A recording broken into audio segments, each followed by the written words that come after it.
다 너 때문이야. 너가 내 인생을 전부 망가뜨렸어. 차가운 쇠창살이 울릴 정도로 민경채는 절규하며 김선재의 멱살을 움켜쥐었습니다. 한때는 대한민국 재계의 공주로 군림했던 그녀의 모습은 온데간데 없이 도끼만 남은 눈동자가 유치장의 희미한 불빛 아래 번뜩였습니다. 모든 것을 잃고 패배자로 전락한 김선재는 그런 민경채를 경멸 어린 눈으로 내려다보며 희미한 냉소를 흘렸습니다. 그의 입가에 걸린 비웃음은 한때 세상을 다 가진 듯 거만했던 모습의 초라한 잔해에 불과했습니다. 웃기지 마. 민두식의 딸도 아닌 주제에 감히 민강을 탐냈던 건 너잖아. 니년의 끝없는 탐욕이 너를 여기까지 끌고 온 거야. 나를 원망할 자격조차 없어 넌. 한때 같은 욕망을 품고 서로의 등을 맞댔던 두 남녀는 이제 서로를 향한 증오와 원망을 퍼부으며 철창 안에서 비참하게 무너져 내리고 있었습니다. 그들의 탐욕스러운 야망이 파멸이라는 종착역에 도달하기까지의 시간은 그리 길지 않았습니다. 모든 비극의 서막은 바로 며칠 전 민강유통의 심장부인 회장실에서 시작되었습니다. 차가운 정적이 민강유통 회장실의 무거운 공기를 갈랐습니다. 민경채의 목소리는 잘 벼린 얼음 조각처럼 날카로웠고 그 한마디 한마디는 김선재의 심장을 향해 날아드는 비수와 같았습니다. 우리 여기서 끝내요. 김선재 씨. 당신과 나의 약혼, 그리고 우리가 함께 그리려 했던 미래까지 전부. 며칠 전까지만 해도 같은 침대에서 사랑을 속삭이고 민강유통을 손에 넣은 후에 청사진을 그리던 입술에서 나온 말이라고는 도저히 믿기지 않을 만큼의 냉기가 서려 있었습니다. 김선재는 방금 자신이 들은 말을 이해하지 못하겠다는 듯 극심한 혼란이 담긴 눈으로 민경채를 바라보았습니다. 민두식 회장을 정신병원에 가두고 민강유통의 실권을 손에 넣기 직전 그의 얼굴에 떠올랐던 승리자의 미소는 마치 박제된 나비처럼 어색하게 굳어 있었습니다. 모든 것이 완벽한 계획대로 흘러가고 있다고 믿었던 순간에 터진 예상치 못한 균열이었습니다. 갑자기 그게 무슨 말입니까, 경채 씨? 우리가 지금 얼마나 중요한 시점에 서 있는지 잊었습니까? 이제 민강유통은 완벽하게 우리 손에 들어왔습니다. 당신의 아버지, 민두식 회장만 영원히 사라지면 모든 게 끝난다고요. 김선재는 애써 침착함을 가장하며 민경채에게 다가섰습니다. 그의 목소리에는 이 상황을 어떻게든 수습하려는 다급함과 함께 자신의 완벽한 계획이 사소한 변수로 인해 틀어지는 것에 대한 참을 수 없는 짜증이 짙게 배어 있었습니다. 하지만 민경채는 그의 접근을 한치도 허용하지 않았습니다. 그녀는 마치 더러운 벌레를 보는 듯한 혐오감으로 가득 찬 눈으로 김선재를 쏘아보며 한 걸음 뒤로 물러섰습니다. 그 경멸 어린 시선은 김선재의 자존심에 깊은 상처를 남겼습니다. 당신 입에서 감히 아버지라는 말이 나오는 것조차 역겨워. 더 이상 나를 속일 생각은 마. 백설의 아니 루시아에게 모든 이야기를 들었으니까. 당신이 과거에 그 여자와 동거를 했고 두 사람 사이에 아이까지 있었다는 그 끔찍한 사실을 말이야. 민경채의 말에 김선재의 얼굴이 순간적으로 돌처럼 굳었습니다. 백설이. 감히 그 여자가 모든 것을 망쳐버렸다는 생각에 짧은 순간 이성을 잃고 눈앞의 모든 것을 부숴버리고 싶은 충동에 휩싸였습니다. 하지만 김선재는 평범한 사내가 아니었습니다. 위기 속에서 더욱 냉철해지는 비상한 두뇌의 소유자였습니다. 그는 순식간에 표정을 바꾸며 세상에서 가장 억울한 남자가 된 듯한 비통한 표정으로 연기를 시작했습니다. 경채 씨, 제발 정신 차리세요. 지금 당신은 그 여자의 거짓말에 놀아나고 있는 겁니다. 그 여자는 자기 딸의 복수를 하겠다며 처음부터 의도적으로 우리에게 접근한 사람입니다. 우리 사이를 갈라놓기 위해서라면 무슨 말이든 꾸며낼 수 있는 그런 독한 여자라고요. 제발 그 여자의 말에 현혹되지 마세요. 제 심장에는 처음부터 지금까지 오직 민경채 당신 한 사람뿐입니다. 제 모든 것을 걸고 맹세할 수 있습니다. 김선재의 애절한 목소리와 금방이라도 눈물을 떨굴 듯한 슬픈 눈빛은 웬만한 여자라면 단번에 마음이 흔들릴 법한 것이었습니다. 그러나 지금의 민경채에게는 통하지 않았습니다. 그녀는 평생을 아버지가 여러 여자들을 만나며 어머니를 고통스럽게 하는 모습을 지켜보며 자랐습니다. 그 지긋지긋한 배신감은 그녀의 내면에 깊은 상처를 남겼고 결혼할 남자만큼은 자신에게만 충실해야 한다는 결벽에 가까운 집착을 만들어냈습니다. 그런데 감히 자신의 약혼자가 다른 여자와 아이까지 낳았던 과거를 완벽하게 숨기고 자신을 기만했다는 사실은 그녀의 자존심과 사랑, 그 모든 것을 짓밟는 용납할 수 없는 배신이었습니다. 그럼 이건 뭐라고 설명할 거죠? 이것도 그 여자가 꾸며낸 거짓말인가요? 민경채는 책상 서랍에서 낡고 빛바랜 사진 한 장을 꺼내 김선재의 얼굴을 향해 경멸적으로 던졌습니다. 팔랑거리며 바닥에 떨어진 사진 속에는 풋풋하고 젊은 시절의 김선재와 백설이가 갓난아기를 품에 안고 세상 가장 행복한 미소를 짓고 있었습니다. 누가 보아도 의심할 여지 없는 단란하고 행복한 가족의 모습이었습니다. 김선재는 바닥에 떨어진 사진을 보고 모든 말을 잃었습니다. 백설이가 이런 결정적인 증거까지 가지고 있을 줄은 꿈에도 상상하지 못했던 것입니다. 모든 변명이 순식간에 길을 잃었습니다. 김선재의 침묵을 명백한 긍정으로 받아들인 민경채는 마지막 남은 정마저 산산조각 난 듯 얼음보다 차가운 목소리로 말했습니다. 더 이상 당신의 역겨운 변명은 듣고 싶지 않아. 당신 같은 남자와는 단 하루도, 아니 단 1분 1초도 같은 공간에서 숨 쉴 수 없어. 당장 내 눈앞에서 사라져. 그리고 우리 아버지를 원래 있던 곳으로 돌려놔. 당신과 함께 시작한 이 모든 끔찍한 일을 끝낼 테니. 상황이 돌이킬 수 없을 정도로 최악으로 치달았음을 직감한 김선재는 마침내 쓰고 있던 가면을 벗어 던졌습니다. 그의 얼굴에서 애절하고 슬픔에 잠겼던 표정은 온데간데 없이 사라지고 그 자리에는 잔인하고 비열하기 짝이 없는 미소가 채워졌습니다. 이제 와서 착한 딸 코스프레라도 하려는 겁니까? 민경채 씨. 잊었나 본데 당신 아버지를 정신병원에 쳐넣은 건 나 혼자 한 일이 아닐 텐데 이제 와서 발을 빼려고 해도 소용없어. 우린 한 배를 탄 공범이라고. 김선재는 민경채의 턱을 거칠게 붙잡고 자신의 눈을 똑바로 마주보게 만들었습니다. 그의 눈빛은 더 이상 사랑을 속삭이던 부드러운 눈빛이 아니었습니다. 상대를 제압하려는 살벌한 협박과 날카로운 경고로 번뜩이고 있었습니다. 나를 버리겠다고. 좋아. 얼마든지. 하지만 이것만은 명심해. 내가 무너지면 당신도 무사하지 못할 거야.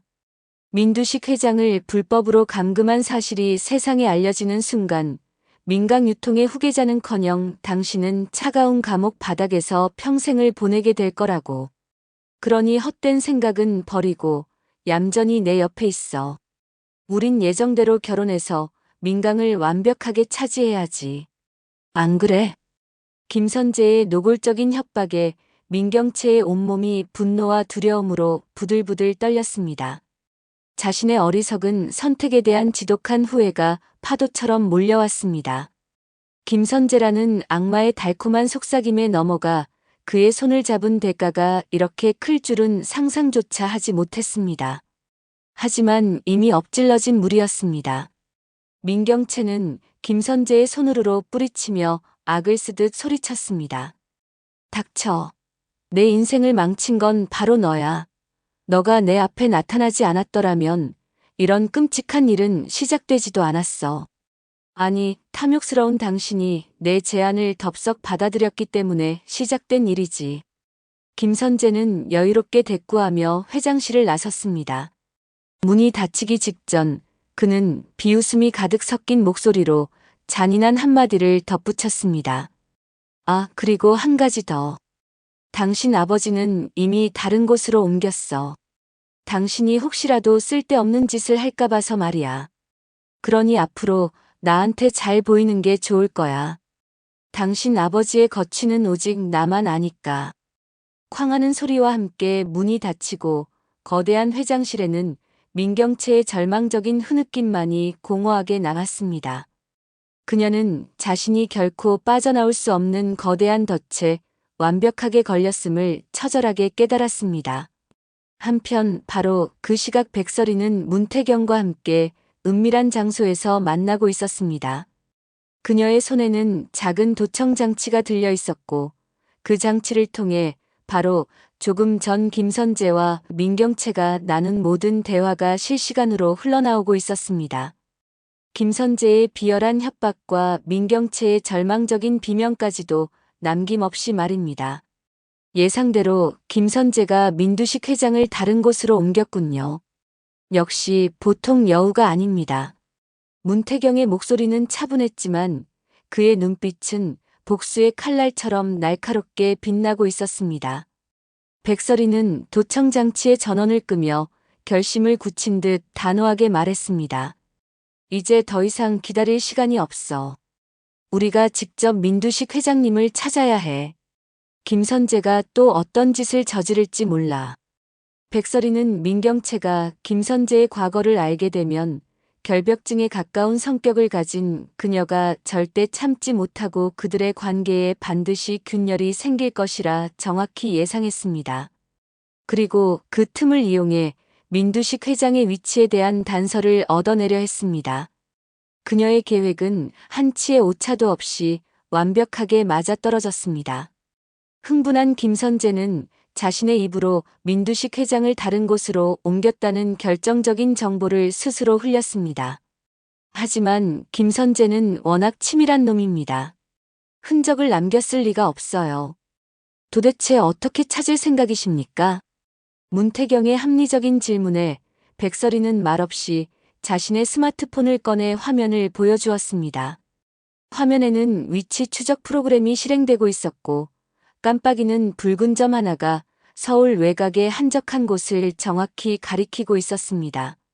김선재가 늘 자신의 분신처럼 몸에 지니고 다니는 만년필, 얼마 전에 내가 선물한 겁니다.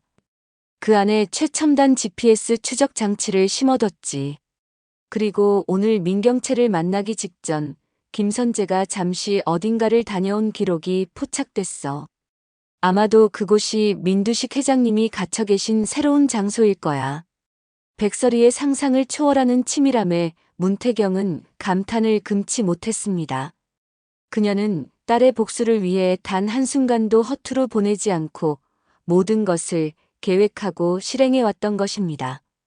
두 사람에게는 지체할 시간이 없었습니다. 백설이와 문태경은 곧바로 GPS가 가리키는 서울 외곽의 정신병원으로 향했습니다.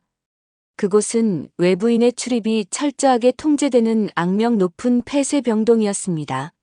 하지만 문태경은 자신의 막대한 재력과 인맥을 동원해 이미 손을 써둔 상태였습니다. 정신병원 관계자로 위장한 두 사람은 삼엄한 경비를 뚫고 마침내 병원 내부로 들어서는데 성공했습니다. 병원 내부는 코를 찌르는 소독약 냄새와 인간의 절망이 뒤섞인 음산한 기운으로 가득했습니다. 복도를 따라 가장 깊숙한 지하 병실로 내려갈수록 공기는 더욱 차갑고 습하게 변했습니다. 마침내 가장 안쪽에 위치한 굳게 닫힌 철문 앞에 다다른 두 사람. 문태경이 미리 준비한 마스터키로 육중한 문을 열자 좁고 어두운 방 안의 처참한 광경이 그들의 눈앞에 드러났습니다. 방 안에는 한 남자가 짐승처럼 웅크리고 있었습니다. 불과 한 달 전까지만 해도 대한민국 유통업계를 호령하던 민강유통의 민두식 회장이라고는 도저히 믿을 수 없는 비참한 모습이었습니다. 덥수룩하게 자라 얼굴을 뒤덮은 수염, 모든 것을 포기한 듯 초점을 잃은 공허한 눈, 그리고 뼈만 앙상하게 남아 헐렁해진 환자복. 그는 지속적인 약물 투여로 인해 제정신이 아닌 듯 보였습니다. 회장님, 민두식 회장님. 정신 차리세요. 저희가 구하러 왔습니다. 백설이가 다급하게 민두식의 어깨를 흔들어 깨웠습니다. 희미하게 눈을 뜬 민두식은 자신을 부르는 목소리의 주인을 한참이나 알아보지 못하고 멍하니 바라보았습니다. 그러나 이내 자신을 구하러 온 사람이 피부치인 딸 민경채가 아니라 복수를 위해 자신에게 접근했던 백설이와 문태경이라는 사실을 깨닫고는 허탈한 실소를 터뜨렸습니다. 결국 자네들이 왔구먼. 내 딸 민경채는 어디에 있나? 그 아이는 오지 않았나? 그의 목소리는 쇳소리가 섞인 채 형편없이 갈라져 나왔습니다. 그 짧은 한마디에는 평생을 바쳐 공주처럼 키운 딸에 대한 처절한 배신감과 자신의 어리석었던 과오에 대한 깊은 회한이 모두 담겨 있었습니다.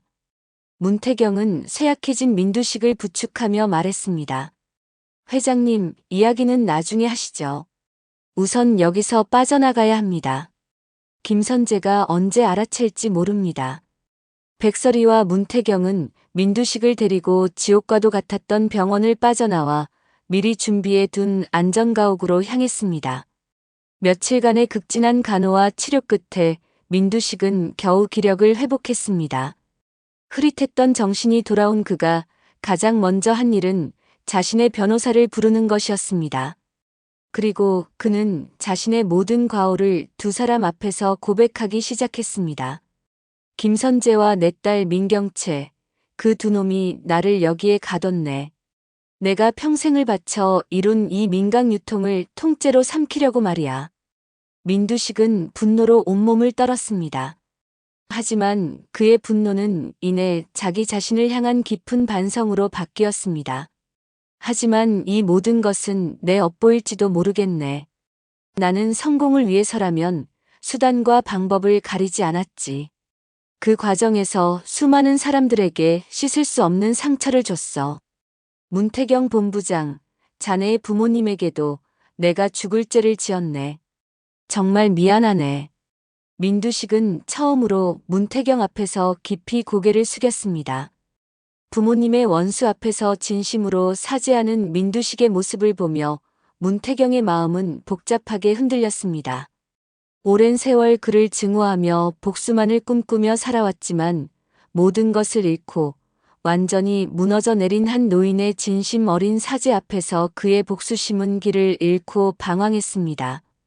민두식은 백설이를 향해서도 자신의 잘못을 고백했습니다. 김선재 놈이 모두 말해주더군. 자네의 정체 그리고 자네가 내게 접근한 이유까지도. 내가 자네 딸의 죽음에 직접적인 책임은 없다고 할지라도 김선재 같은 괴물을 알아채지 못하고 내 곁에 둔 것은 바로 나일세. 그 괴물을 만든 것은 결국 나야. 자네에게도 진심으로 사죄하네. 민두식은 두 사람 앞에서 결국 무릎을 꿇었습니다. 한때 재계의 총수로서 하늘 높은 줄 모르고 군림하던 남자의 자존심은 산산조각 나 있었습니다. 정신병원에서의 지옥 같았던 한 달은 그를 완전히 다른 사람으로 만들어 놓았던 것입니다. 그리고 운명의 다음 날 민강유통본사에서 긴급 이사회가 소집되었습니다. 김선재가 민두식 회장의 건강 악화를 핑계로 자신이 회장 직무대행 자리에 오르기 위한 공식적인 절차를 밟기 위함이었습니다. 의기양양하게 회의장으로 들어선 김선재와 민경채는 이사들 앞에서 자신감 넘치는 목소리로 연설을 시작했습니다. 존경하는 이사님 여러분, 이제 민강유통은 낡은 시대를 끝내고 새로운 시대를 맞이할 것입니다. 저 김선재와 민경채 사장님이 힘을 합쳐 민강을 이끌어 나가겠습니다. 바로 그때 회의장의 육중한 문이 벌컥 열리고 모두가 병석에 누워 사경을 헤맨다고 생각했던 혹은 이미 죽었을지도 모른다고 생각했던 민두식 회장이 문태경과 백설이의 부축을 받으며 당당하게 걸어 들어왔습니다. 회의장은 순식간에 찬물을 끼얹은 듯 완벽한 정적에 휩싸였습니다.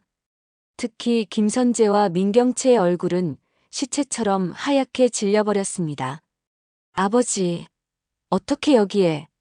민경채가 말을 더듬으며 본능적으로 민두식에게 다가가려 하자 민두식은 그녀의 뺨을 잇는 힘껏 후려쳤습니다. 짝! 하는 날카롭고 섬뜩한 파열음이 넓은 회의실 전체에 울려 퍼졌습니다. 감히 너가 나를 아버지라고 불러. 너는 더 이상 내 딸이 아니다. 민두식의 폭탄 선언에 모든 이사들이 경악을 금치 못했습니다. 민경채는 자신이 방금 들은 말을 도저히 믿을 수 없다는 표정으로 되물었습니다. 그게 무슨 말씀이세요, 아버지? 제가 아버지 딸이 아니라니요. 제가 왜 아버? 너의 진짜 어미는 저기 있는 공 실장이야. 민두식의 손가락이 회의장 구석에서 사시나무처럼 벌벌 떨고 있는 공 실장을 정확히 향했습니다. 수십 년간 민두식의 집사 역할을 해온 공 실장은 모든 것이 끝났다는 생각에 그 자리에 힘없이 주저앉고 말았습니다. 모든 끔찍한 진실이 밝혀지는 순간이었습니다. 과거 공 실장은 민두식의 아이를 가졌지만 같은 시기에 임신했던 민두식의 본처가 낳은 딸이 태어난 지 며칠 만에 병으로 죽자 자신의 건강한 딸을 민두식의 죽은 딸과 바꿔치기 했던 것입니다. 자신의 딸을 비천한 하녀가 아닌 재벌가의 공주로 키우고 싶었던 한 어미의 뒤틀린 모정이 모든 비극의 시작이었습니다. 민경채는 자신의 출생의 비밀에 엄청난 충격을 받고 그 자리에 얼어붙었습니다. 자신의 친어머니는 집안의 하녀나 다름없었던 공 실장이라는 사실을 도저히 받아들일 수가 없었습니다.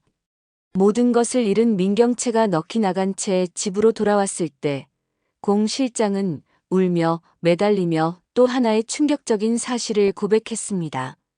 아가씨, 아니 내 딸 경채야. 사실 세리도 너의 친딸이 아니야. 그 아이는 바로 백설이의 딸이다. 공 실장은 과거 백설이가 김선재의 아이를 낳았을 때 산부인과 의사를 매수하여 죽은 채 태어난 민경채의 아이와 건강하게 살아있는 백설이의 딸을 또다시 바꿔치기 했다고 털어놓았습니다. 김선재의 아이를 자신의 외손녀로 만들어 민간 유통의 상속 구도를 더욱 확실하게 하려 했던 것입니다. 결국 백설이가 죽은 줄로만 알았던 딸 백미소는 민셀이라는 이름으로 민경채의 딸로서 살아있었고 백설이는 그 끔찍한 사실을 전혀 모른 채 복수만을 꿈꿔왔던 것입니다. 모든 진실을 알게 된 민경채는 실성한 사람처럼 웃다가 울기를 반복했습니다. 그 순간 집으로 경찰들이 들이닥쳐 민두식 회장 불법 감금 및 회사 횡령 공모 혐의로 그녀의 손목에 차가운 수갑을 채웠습니다.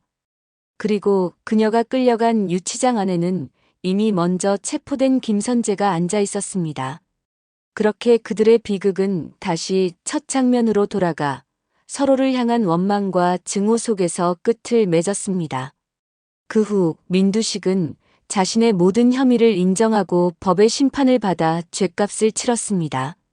그리고 자신의 모든 재산과 민간 유통의 경영권을 문태경과 모든 진실을 알게 된 백설이에게 넘겼습니다.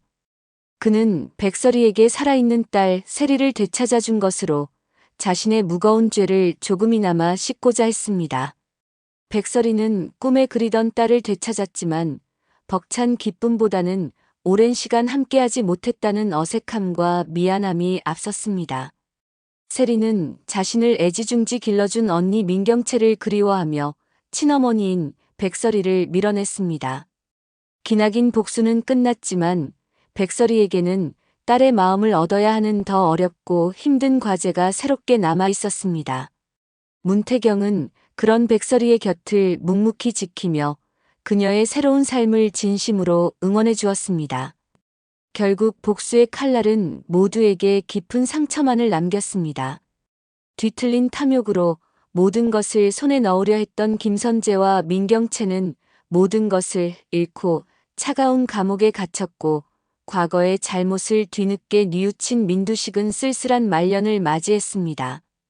그리고 마침내 처절한 복수를 이룬 백설이는 죽은 줄 알았던 딸을 되찾았지만 진정한 행복을 찾기 위한 또 다른 여정을 시작하게 되었습니다. 구독과 좋아요는 사랑입니다. 영상 제작에 큰 힘이 됩니다. 감사합니다.